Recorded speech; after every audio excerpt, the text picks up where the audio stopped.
नमस्कार, मैं हूं रोहित सरदाना और आप देख रहे हैं विशेष। लद्दाख में लौटते चीन ने 2 पोस्ट से पीछे हटने से इनकार कर दिया। पूरे 15 घंटे तक भारत और चीन के बीच बातचीत चली, लेकिन चीन अड़ा रहा। आज तक को मिली खास जानकारी के मुताबिक एक डर है जिससे चीन की उल्टी चाल थम गई है। यह डर है या चीन की पैंतरेबाजी, यह तो आने वाले वक्त में पता चलेगा, लेकिन हिंदुस्तान ने साफ कर दिया है कि चीन के सामने पीछे हटने के सिवाय कोई रास्ता नहीं।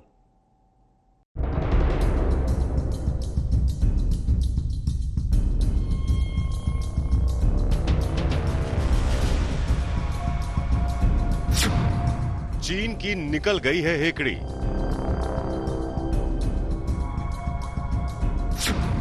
लेकिन अड़ने की आदत नहीं गई।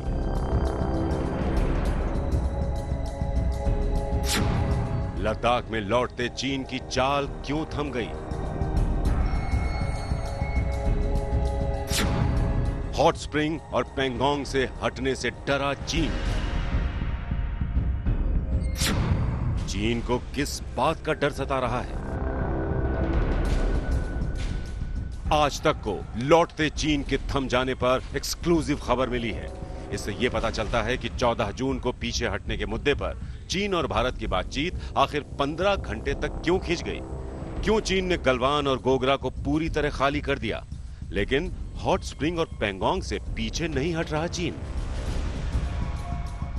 सबसे पहले 14 जून को लद्दाख के चुशूल में भारत और चीन के बीच 15 घंटे तक चली बातचीत पर भारतीय सेना का बयान देखिए। सुबह 11:30 बजे शुरू हुई बातचीत रात के 2 बजे के बाद खत्म हुई। भारतीय सेना के मुताबिक सीनियर कमांडरों ने सेना को पीछे हटाने के पहले दौर की प्रगति की समीक्षा की और पूरी तरह से सेना को पीछे हटाने के कदमों पर बातचीत की। दोनों पक्ष पूरी तरह सेना को पीछे हटाने को लेकर प्रतिबद्ध हैं। ये प्रक्रिया जटिल है और इसमें लगातार जांच पड़ताल की जरूरत पड़ती है। इस बातचीत को कूटनीतिक और सैन्य स्तर पर नियमित बैठकों से आगे बढ़ाया जा रहा है। कर्नल अमन आनंद, प्रवक्ता, भारतीय सेना। भारतीय सेना ने 2 टूक कह दिया है कि चीन को पूरी तरह से पीछे जाना होगा, वहां तक पीछे हटना होगा जहां उसकी सेना 5 मई से पहले थी। लेकिन चीन ने 2 इलाकों पर पेच फंसा रखा है, हॉट स्प्रिंग और पेंगोंग त्सो। पेंगोंग और हॉट स्प्रिंग में चीन के सैनिकों की संख्या कम हो गई है, लेकिन वो पूरी तरह से पीछे नहीं हटे हैं। पेंगोंग इलाके में झील की तरफ आती ऊंची पहाड़ियों की वजह से यह इलाका हथेली की तरह लगता है। इस वजह से हर पहाड़ी के उभार को फिंगर कहा जाता है। ताजा विवाद से पहले पेंगोंग इलाके में भारतीय सेना की पेट्रोलिंग पार्टी फिंगर 4 से आगे फिंगर 8 तक जाती थी। वहीं चीन के सैनिक फिंगर 4 तक जाते थे। लेकिन इस बार मई में चीन ने फिंगर 4 पर कैंप बना लिया और कई तरह के निर्माण भी कर लिए, जबकि ये भारत चीन के समझौते के खिलाफ है। इस वजह से ही भारत और चीन के सैनिकों के बीच झड़प की शुरुआत हुई। भारत ने चीन से 2 टूक कह दिया है कि पेंगोंग में उसे फिंगर 8 से पीछे जाना होगा, जैसी स्थिति मई से पहले थी। दरअसल भारत का यह मानना है कि LAC फिंगर 8 से होकर गुजरती है। अब तक की बातचीत में पेंगोंग का मसला नहीं सुलझा है। वहीं हॉट स्प्रिंग से भी चीन पीछे नहीं हटा है। हाँ, उसके सैनिकों की संख्या पहले से कम जरूर हुई है। इन दोनों जगहों से चीन को पीछे धकेलने के लिए बातचीत जारी रहेगी। इस बीच आज तक को मिली एक्सक्लूसिव जानकारी के मुताबिक भारत और चीन 21 और 22 जुलाई के आसपास सेनाओं के पीछे हटने का जायजा लेंगे और पूरी जांच पड़ताल करेंगे। सैन्य और राजनयिक स्तर पर कई दौर की बातचीत के बाद फिलहाल पूर्वी लद्दाख के अलग अलग इलाकों से चीनी सेना पीछे तो हटी है, लेकिन अभी भी सबसे बड़ा पेंच पेंगोंग त्सो लेक में फिंगर 8 को लेकर है, जहां पर चीनी सेना वापस फिलहाल जाने के मूड में नहीं दिख रही है। इस बीच भारतीय सेना और सरकार ने भी साफ कर दिया है कि जब तक चीनी सेना पूरी तरह से अपनी परमानेंट लोकेशन पर नहीं जाती है, तब तक लाइन ऑफ एक्चुअल कंट्रोल पर शांति स्थापित नहीं हो सकती है।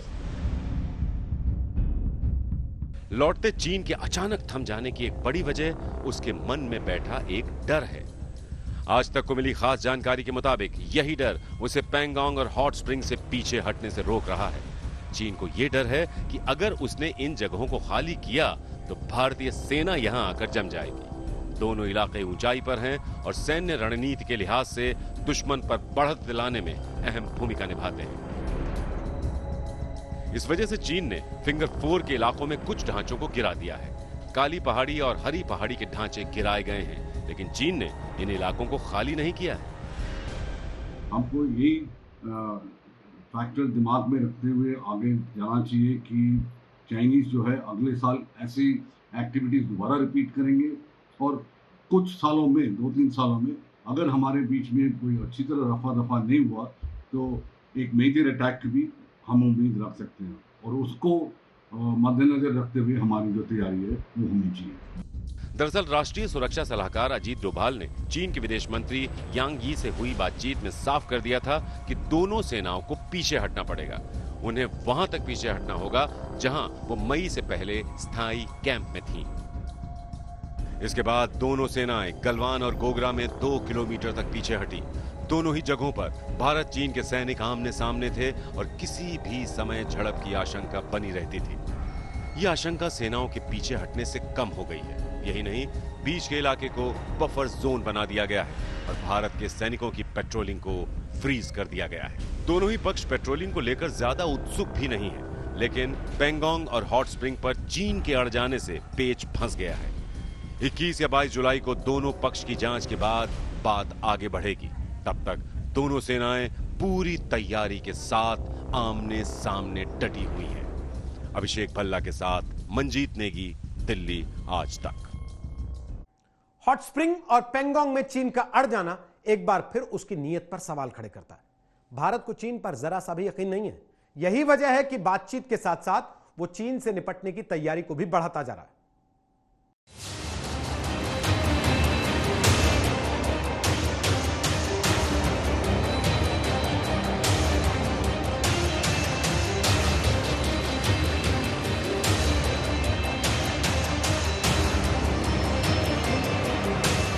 पंद्रह जून को लद्दाख में हुई झड़प के बाद से एक तरफ तनाव कम करने की कोशिशें जारी हैं, वहीं सैनिकों का जमावड़ा और हथियारों की तैनाती में कोई बदलाव नहीं आया। केवल झड़प वाले इलाकों से दोनों सेनाएं पीछे हटी हैं, जबकि एलएसी के दोनों तरफ अंदर के इलाकों में दोनों सेनाएं तैयार खड़ी हैं। जब तक तमाम इलाके से तनाव कम नहीं होता, तब तक खतरा बरकरार रहेगा।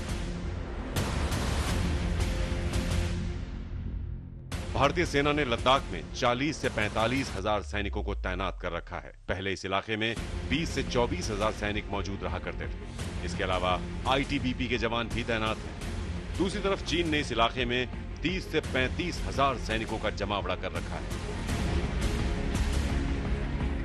भारी तादाद में सैनिकों की मौजूदगी के अलावा दोनों ही देशों ने एक से बढ़कर एक हथियारों को भी वहां जमा कर रखा है। तोप और टैंक नियंत्रण रेखा के बेहद करीब तैनात किए गए हैं, इतने करीब कि किसी भी समय पूरा इलाका बारूद के धमाके से गूंज सकता है। भारतीय सेना चीन के सेना पर अभी कड़ी निगरानी रख रही है, ये देखने के लिए कि चीन जहां पर हम लोग की एग्रीमेंट हुई है वहां तक अपने ट्रूप्स को पीछे ले जा रहा है कि नहीं ले जा रहा है। बाकी चीन ने ये देख लिया है कि भारतीय सेना और भारतीय सैनिक अपने जिंदगी पर, अपने जान पर खेलकर हिंदुस्तान की जो जमीनी क्षेत्र है उसको प्रोटेक्ट करने के लिए सक्षम भी है और तैयार भी। चीन से निपटने के लिए भारत ने लद्दाख में अपने घातक हथियारों को तैनात कर रखा है। इनमें भीष्म T-90 टैंक, अपाचे लड़ाकू हेलीकॉप्टर, चिनूक हेलीकॉप्टर, सुखोई 30 लड़ाकू विमान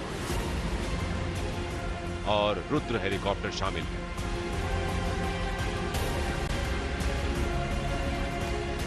कुछ ही दिनों की बात है जब राफेल लड़ाकू विमान भी भारतीय वायुसेना में शामिल होगा और इसी इलाके में उसकी तैनाती होगी। इतना ही नहीं, भारत सरकार हथियारों की खरीदारी को भी तेज कर रही है। चीन से टक्कर लेने के लिए केंद्र सरकार ने 1 महीने के भीतर दूसरी बार राइफल्स, मिसाइल, गोला बारूद, ड्रोन जैसे घातक हथियार खरीदने के लिए 800 करोड़ रुपए की मंजूरी दे दी है। सरकार ने 21 जून को 500 करोड़ रुपए और 15 जुलाई को 300 करोड़ रुपए और दिए।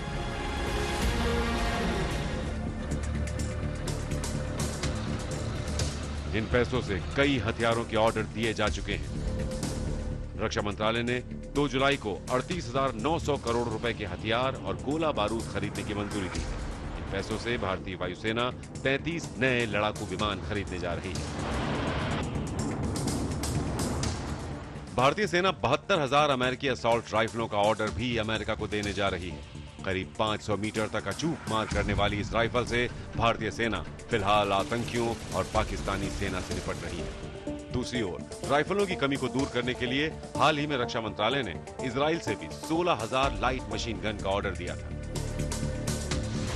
इन सब के बीच भारतीय सेना अमेरिका से मिसाइल से लैंड कॉम्बैट ड्रोन खरीदने जा रही है। ये चीन के विंग लू 2 कॉम्बैट ड्रोन का जवाब है, जिसे उसने तिब्बत में तैनात कर रखा है। हेलफायर मिसाइल से लैस प्रीडेटर जैसा ड्रोन भारत के लिए गेम चेंजर साबित हो सकता है।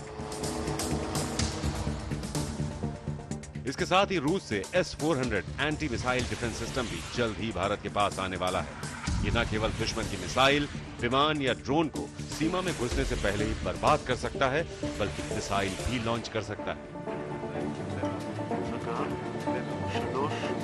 इसके अलावा भारत इजराइल से हेरोन ड्रोन और स्पाइक एंटी टैंक गाइडेड मिसाइलें भी खरीदने जा रहा है।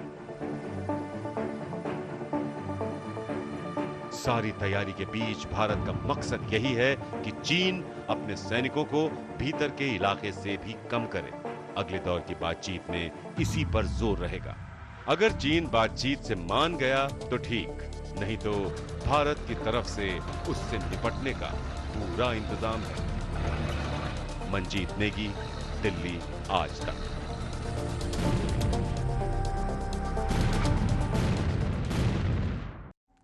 भारत और चीन के बीच बातचीत जारी है, लेकिन चीन पर भरोसा करना खतरे से खाली नहीं है। संदेह के इस माहौल के बीच रक्षा मंत्री राजनाथ सिंह 2 दिन के दौरे पर सरहदी इलाकों में पहुंच रहे हैं। राजनाथ पाकिस्तान से लगती LOC और चीन से लगती LAC पर हालात का जायजा लेंगे।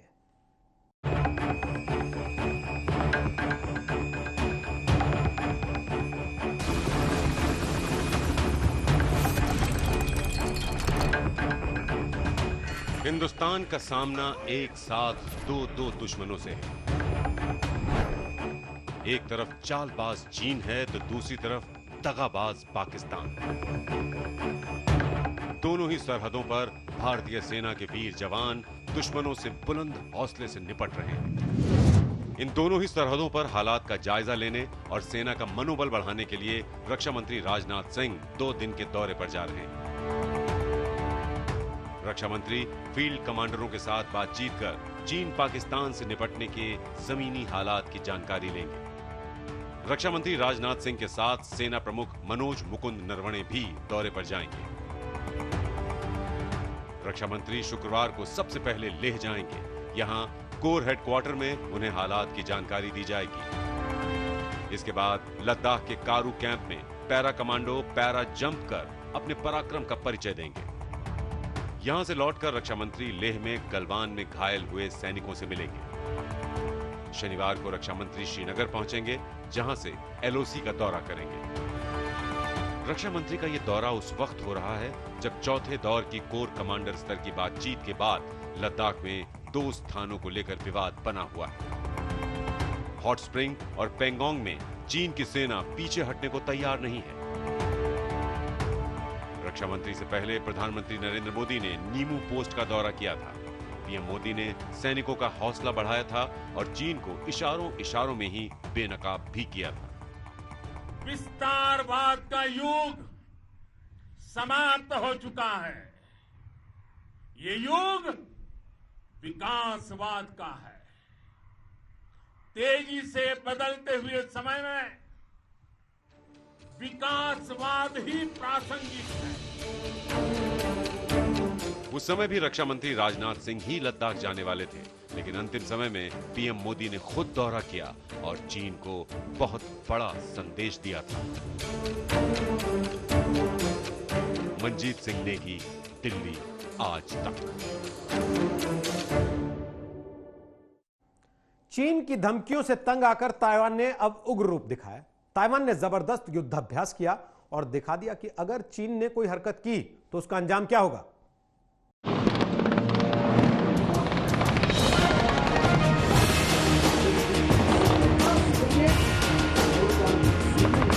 ये उस ताइवान का शक्ति प्रदर्शन है जिसे चीन आए दिन धमकी देता है कि वो जब चाहे उस पर कब्जा जमा सकता है। उसकी इसी धमकी का जवाब देने के लिए ताइवान की वायुसेना और थल सेना ने लाइव फायर युद्धाभ्यास किया। इस युद्धाभ्यास में ताइवान ने चीन को दिखाया कि अगर उसने गुस्ताखी की तो उसके आक्रमण के साथ बेहद सख्ती से निपटा जाएगा। इसमें करीब 8,000 सैनिकों ने हिस्सा लिया। इस युद्धाभ्यास को लेकर ताइवान के राष्ट्रपति साई इंग वेन ने कहा कि ये देश की रक्षा के संकल्प को दिखाता है। ताइवान को चीन अपना हिस्सा बताता है, जबकि अमेरिका उसकी स्वायत्तता का समर्थन करता है। चीन अमेरिका के बीच तनाव की एक वजह ताइवान भी है।